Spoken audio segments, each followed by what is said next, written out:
പുരുഷന്മാർ പ്രത്യേകം ശ്രദ്ധിക്കുക. ജുമുഅക്ക് പോകുമ്പോൾ റജുലുൻ ഹദറഹാ ബിഇൻസാത്തിൻ, ഇമാം മിമ്പറിൽ കയറി കഴിഞ്ഞാൽ പിന്നെ മൊബൈൽ ഫോൺ പോലും നോക്കാൻ പാടില്ല. മൻ മസ്സൽ ഹസ്വ ഫഖദ് ലഗാ, ചരൽക്കല്ലിൽ കൊണ്ട് കൈ തൊട്ടാൽ അവർ ഖുതുബയോടുള്ള അദബ് പാലിച്ചില്ല എന്ന് റസൂലുള്ളാഹി സ്വല്ലല്ലാഹു അലൈഹി വസല്ലം.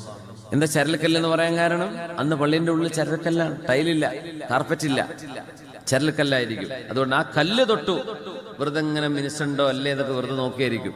അയാൾക്ക് പോലും ഖുതുബയുടെ കൂലി നഷ്ടപ്പെടുമെന്ന് നബിയുനാ റസൂലുള്ളാഹി സ്വല്ലല്ലാഹു അലൈഹി വസല്ലം. അപ്പൊ മൊബൈൽ നോക്കിയാലോ എന്തായാലും പോകുന്ന ഉറപ്പല്ലേ?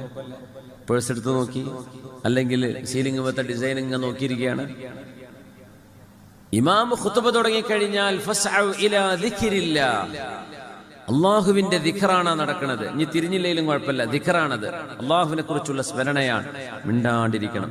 ഖുതുബ ഓതുമ്പോൾ ഖുർആൻ ഓതാൻ പാടില്ലല്ലോ, അറിയാലോ. ചിലർ ഖുതുബ ഓതുമ്പോൾ അറിയാതെ അങ്ങ് തസ്ബീഹ് ചൊല്ലും, ചെല്ലാൻ പാടില്ല എന്നാണ്.